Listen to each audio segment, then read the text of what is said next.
গোপালগঞ্জে স্বাধীনতার পর প্রথমবারের মতো বাংলাদেশ জামাতে ইসলামী নেতাকর্মীরা বিশাল শোডাউন করেছে। দীর্ঘ 15.5 বছর ধরে আওয়ামী লীগের শাসনামলে কোণঠাসা থাকা এই দলটি এবার শেখ মুজিবুর রহমানের জন্মস্থান গোপালগঞ্জের রাজপথে মোটরসাইকেল শোভাযাত্রা করেছে।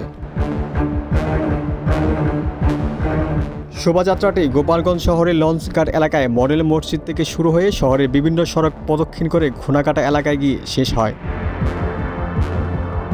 এর আগে স্থানীয় কোট মসজিদ এলাকায় এক পথসভা অনুষ্ঠিত হয়, যেখানে জামাত নেতারা এই শোভাযাত্রাকে আসন্ন জাতীয় নির্বাচনের প্রচারণার অংশ হিসেবে উল্লেখ করেন।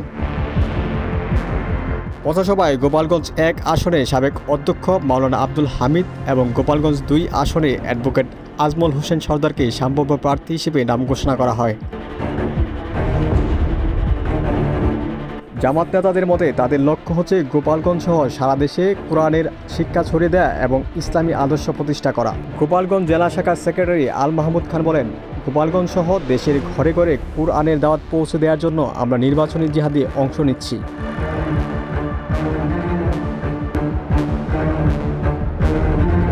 বিগত আওয়ামী লীগ সরকারের সময় জামাতকে নিষিদ্ধ করার জন্য নানা পদক্ষেপ নেওয়া হয়েছিল।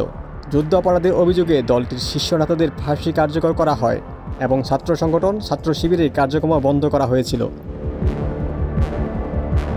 দীর্ঘদিন ধরে দলটির রাজনৈতিকভাবে নিষ্ক্রিয় থাকলেও বর্তমান পরিস্থিতিতে আবারও সক্রিয় হয়ে উঠেছে।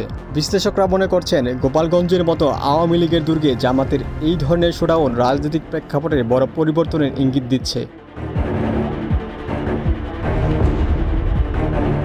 শেখ হাসিনার সরকার থাকা অবস্থায় যেখানে জামাত নেতাকর্মীদের প্রকাশ্যে কোনো কার্যক্রম চালাতে দেখা যেত না, সেখানে এবার তারা প্রকাশ্যে মিছিল ও পথসভা করছে।